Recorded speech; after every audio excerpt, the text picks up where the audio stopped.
Sometimes it seems to me that crucifixion was not invented to kill a person. It was invented to teach everyone else how to wait.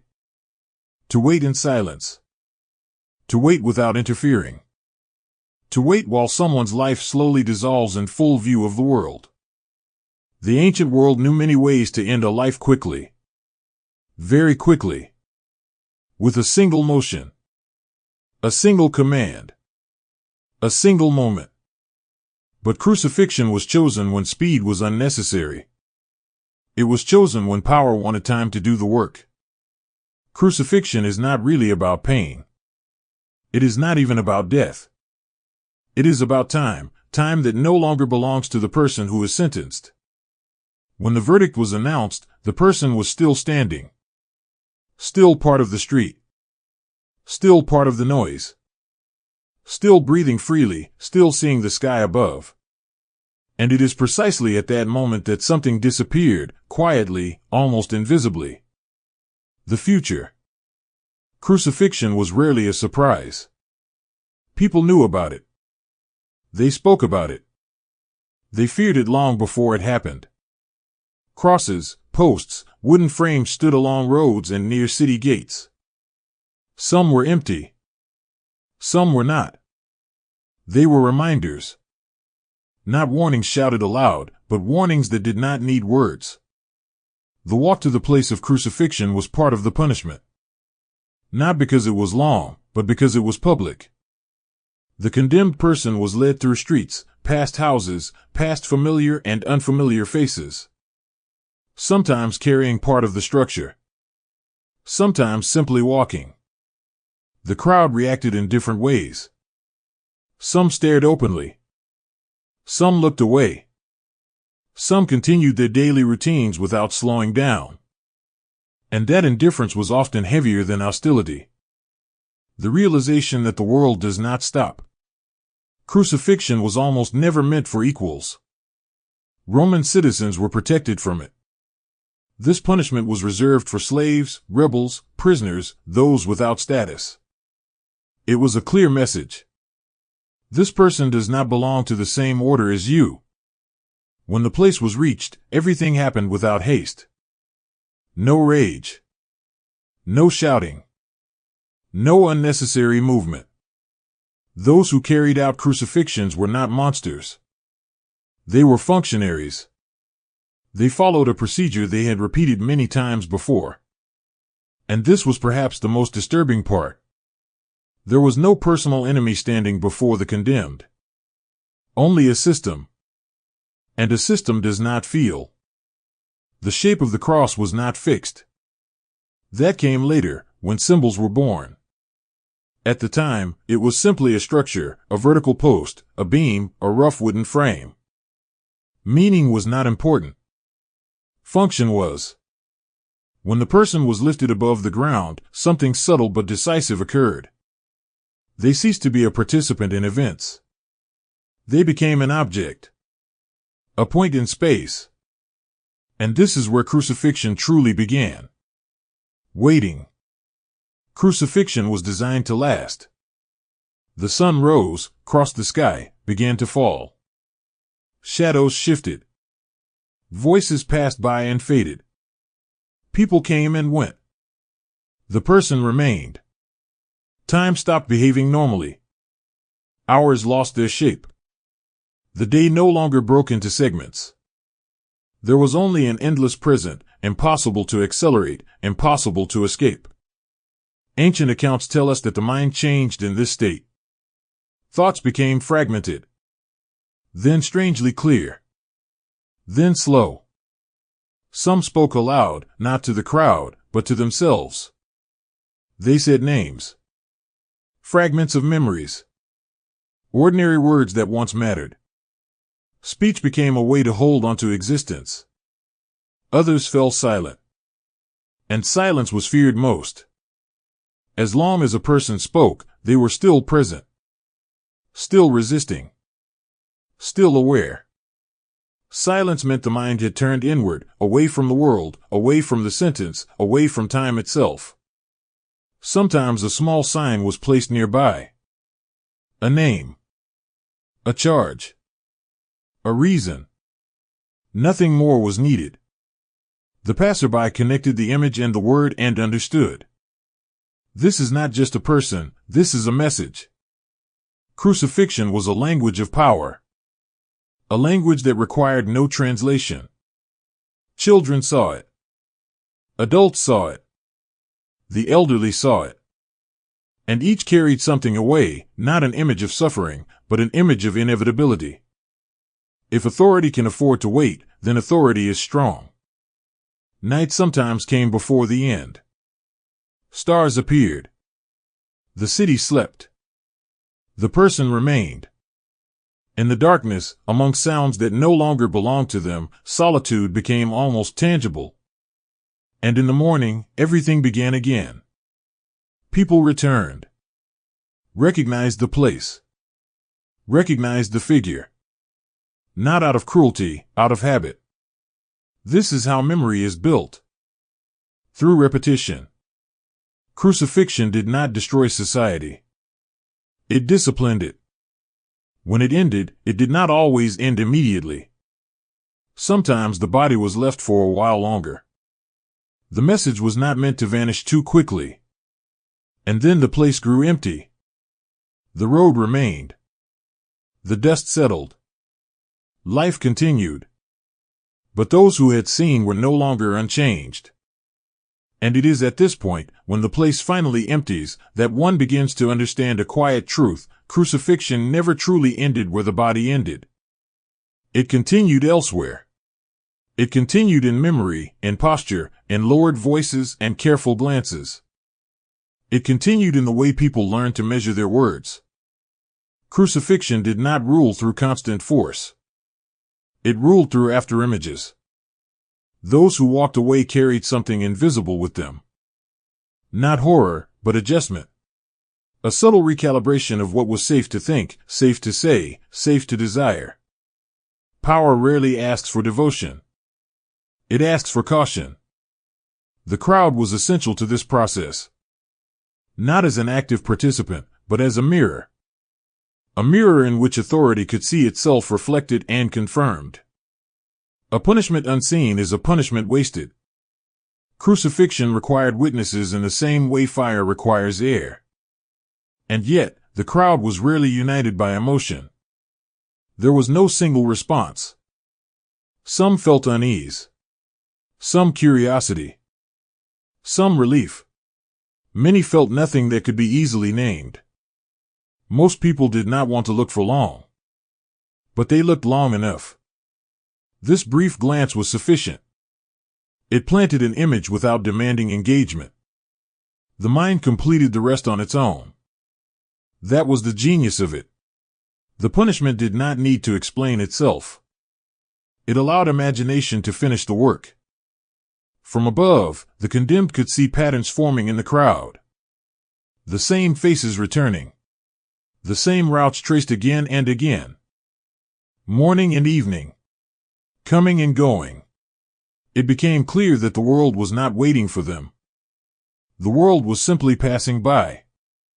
This realization marked a second shift in consciousness. The first was the loss of the future. The second was the loss of relevance. To be seen and yet no longer matter is a particular kind of isolation. It is not invisibility. It is something colder. You are acknowledged, but you are not engaged with. You are present, but no longer part of the exchange. Time, under these conditions, becomes distorted. It no longer moves forward. It circles. It repeats. Each hour resembles the previous one closely enough that they begin to merge. Ancient observers noted this strange flattening of experience. The person no longer marked time by events, but by sensations, light, shadow, sound, silence. The mind simplified. Not out of peace, but out of necessity. Thoughts lost complexity. They became smaller, quieter, more insistent. Memories surfaced not because they were meaningful, but because they were available. The mind reached for anything familiar. A voice once heard. A path once walked. A simple task once performed without thinking. These memories did not comfort. They anchored. Occasionally, the condemned spoke aloud. Not to accuse. Not to plead. Simply to hear a human voice, even their own. Speech became proof of existence. As long as words formed, the self had not completely dissolved. When speech stopped, observers understood something had shifted. Silence was not calm. Silence was retreat. Those who carried out crucifixions paid attention to this. Not with concern, but with recognition. The process was progressing. The system was functioning as intended. Interestingly, crucifixion did not require constant supervision. Once established, it sustained itself.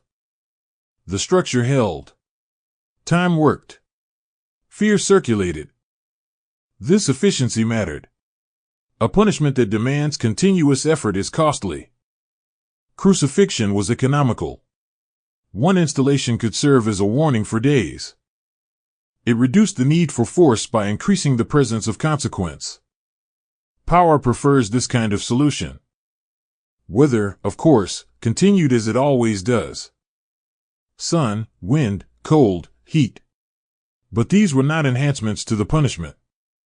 They were reminders of indifference. Nature did not respond. It did not acknowledge guilt or innocence. It simply persisted. This, too, carried meaning. The person above the ground was not opposed by the world. They were ignored by it. And indifference has a way of stripping significance from suffering. Not by denying it, but by refusing to react. As days passed, when they did, the figure on the structure began to blur into the environment. It became part of the road, part of the skyline, part of the mental map of the area. Directions were given in relation to it. Past the cross. Near the post. A human being reduced to a reference point. This normalization was perhaps the most unsettling aspect of crucifixion. Violence, once familiar, loses its urgency. It becomes background. And background shapes behavior more deeply than shock ever could. Children grew up seeing these things. Not constantly, but often enough. They learned early what defiance looked like at its furthest extreme. They learned the cost without needing it explained. Adults learned restraint. They learned to calculate risk. To choose silence when silence was safer. In this way, crucifixion extended far beyond the body it held. It reorganized society quietly, persistently, without speeches or declarations. And yet, despite all of this, crucifixion carried a weakness within it. Its very visibility. Over time, some began to look not at the condemned, but at the act itself. Not at the crime, but at the measure. Questions emerged, not shouted, not shared openly, but thought. Is this necessary? Is this proportionate? What kind of authority requires this much time, this much exposure, this much waiting? These questions did not overturn systems overnight. They rarely do. But they accumulated. They lingered. They softened the certainty that punishment required spectacle. As societies changed, punishment changed with them. Visibility became a liability. Public suffering invited reflection. Reflection invited doubt. Gradually, methods shifted. Death became faster. Punishment became enclosed.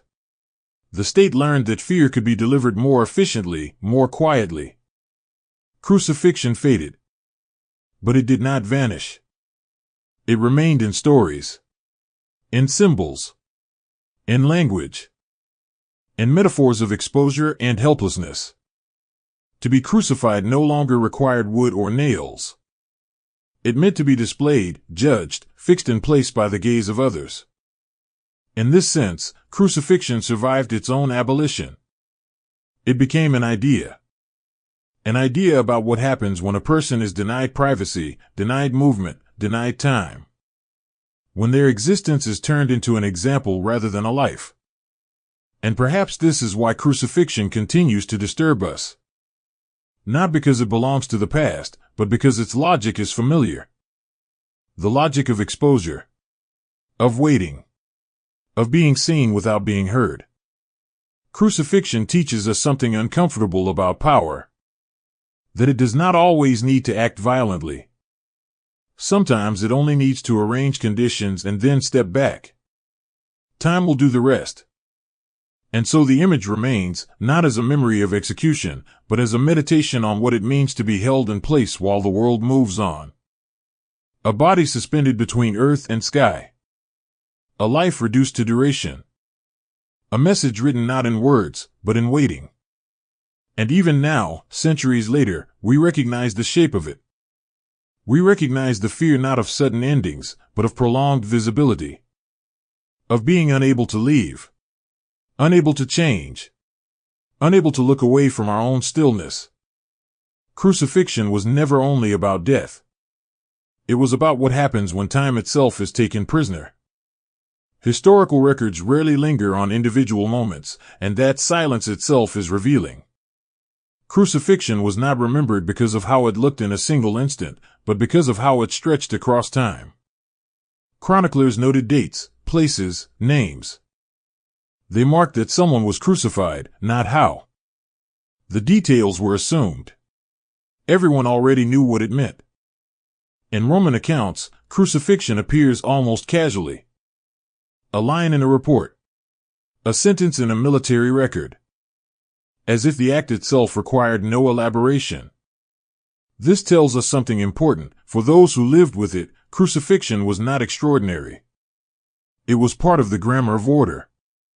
Yet there were moments when this grammar was strained. Mass crucifixions followed uprisings.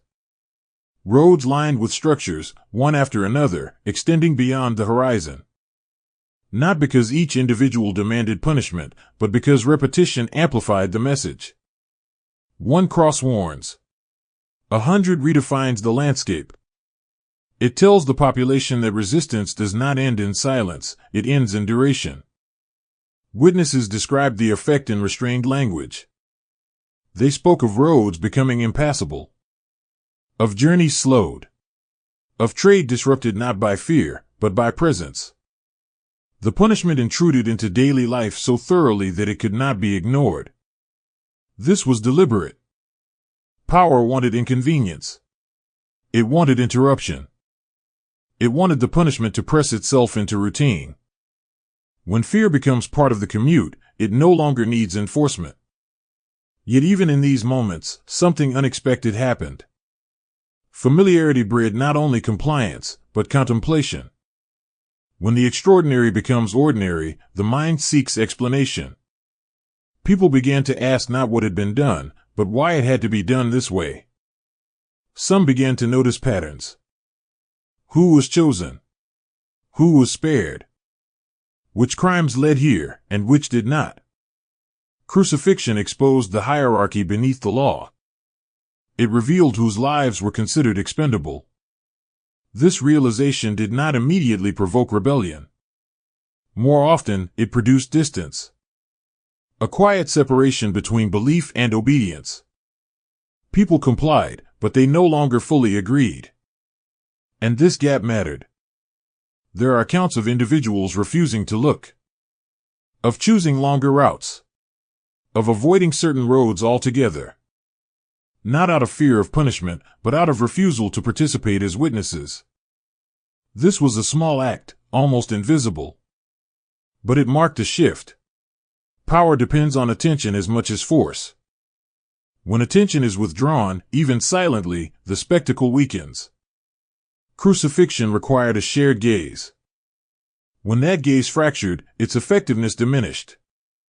Over time, authorities responded by increasing control over the narrative. Signs became more explicit. Reasons were emphasized. The act was framed as necessary, as justified, as inevitable. But justification invites evaluation, and evaluation invites doubt. As societies evolved, so did their discomfort with prolonged visibility. The same quality that once made crucifixion effective began to undermine it. The waiting that disciplined the population also gave them time to think. New forms of punishment emerged, shorter, enclosed, less visible. They were presented as humane, but their true advantage lay elsewhere. They removed the public from the equation. No witnesses, no reflections. The act ended quickly and left little residue. Crucifixion, by contrast, left too much behind. It left questions. It left images that refused to settle into simple meanings. Was this justice, or was it excess? Was this order, or was it fear stretched thin? These questions did not need answers to be powerful. They only needed to exist. And so crucifixion receded from practice, even as it expanded in symbol. It moved from the roadside into the imagination. From the present into the past. From action into metaphor. Artists returned to it. Thinkers revisited it. Not to recreate the act, but to understand its implications. What does it mean to be fixed in place? What does it mean to be seen and unable to respond? What does it mean when time itself becomes a tool of control? In these reflections, crucifixion became less about authority and more about vulnerability. Less about punishment and more about exposure. It came to represent the moment when a person is stripped not of life, but of agency. This transformation is telling. The physical practice ended, but the psychological structure remained. We still recognize the feeling of being held in public view. Of being unable to step away. Of waiting for an outcome that refuses to arrive. Modern life has found quieter ways to recreate this condition. Without wood. Without structures. Without roadsides. Exposure now travels faster, reaches further, lingers longer. Time is still the medium. Visibility is still the mechanism. In this sense, crucifixion never truly disappeared. It changed form. It became social. It became symbolic. It became internal. The ancient punishment teaches us something enduring, that control over time and attention can be as powerful as control over the body. That waiting can be imposed. That stillness can be enforced. And it teaches us something else, just as important. That such control carries a cost. That prolonged exposure invites scrutiny. That systems which rely on spectacle eventually reveal themselves. Crucifixion stands at this intersection. Between authority and doubt. Between order and excess. Between the desire to be obeyed and the risk of being questioned. It is not remembered because it was cruel. Many things were cruel. It is remembered because it was slow. Because it made time visible. Because it turned duration into a message. And perhaps this is why, even now, the image unsettles us. Not because of what it did to the body, but because of what it did to time. It reminds us how fragile our sense of movement is. How deeply we fear being unable to leave a moment behind. Crucifixion showed the world that taking someone's future does not require violence alone. It requires patience. It requires an audience. It requires the willingness to wait. And in that waiting, a society reveals what it is willing to accept.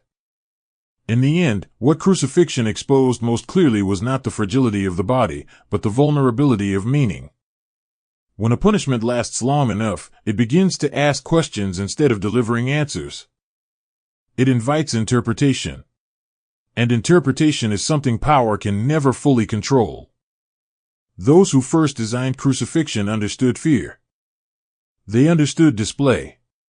But they underestimated reflection. They believed that stretching punishment across time would stretch obedience along with it. For a while, they were right. But time is never loyal to one side alone. As the hours passed, as days repeated themselves, the spectacle began to thin. The message did not disappear, but it softened. People began to look not only at the figure, but at the act of looking itself. They noticed how long it lasted. How much space it occupied. How deeply it intruded into ordinary life. And when punishment becomes too present, it risks becoming transparent. Crucifixion demanded that people see. But seeing, over time, leads to understanding. And understanding does not always serve authority. Sometimes it reveals imbalance. Sometimes it exposes excess. Sometimes it simply asks whether there might be another way. This is the quiet paradox at the heart of crucifixion. It relied on visibility, yet visibility carried the seed of its undoing. As centuries passed, societies learned to fear silence more than spectacle. They learned that what happens behind walls is harder to question than what happens along roadsides. Punishment moved indoors. It became procedural, efficient, detached. Crucifixion, too slow and too open, no longer fit. And yet, its imprint remained. It remained in the way we speak about shame, in the way we describe exposure, in the way we fear being fixed in one moment, unable to move forward. To be crucified in language is not to be killed. It is to be held, to be suspended, to be subjected to the prolonged gaze of others without the power to respond or escape. This metaphor survives because the experience it describes is still recognizable. We still understand what it means to wait under observation, to endure duration without resolution, to feel time become heavy. Crucifixion teaches us that the deepest punishments are not always the loudest. They are the ones that rearrange our relationship with time, that force us to remain present when all we want is to move on. It shows us how easily a person can be transformed into a symbol and how difficult it is to reverse that transformation. Once meaning is imposed from the outside, reclaiming it becomes a slow, uncertain process. And perhaps this is why the image persists long after the practice ended. It is not the wood we remember, not the structure, not even the act itself. It is the stillness of being unable to leave, the stillness of being seen and yet unheard, the stillness of waiting while the world continues without you. Crucifixion was a lesson written in duration, a reminder that power often operates not through sudden force, but through patience, through the careful management of time, attention, and expectation. And it leaves us with an uncomfortable question. If a society is defined not only by how it punishes, but by how long it is willing to watch, then what does our tolerance for waiting say about us? The ancient world answered that question with crosses along the road. We answer it differently now. But the question itself has not disappeared. Because as long as time can be used to hold the person in place, the logic of crucifixion remains, reshaped, renamed, but familiar. A reminder that the most enduring forms of control are those that do not rush. They wait. And they trust that, given enough time, the world will look away.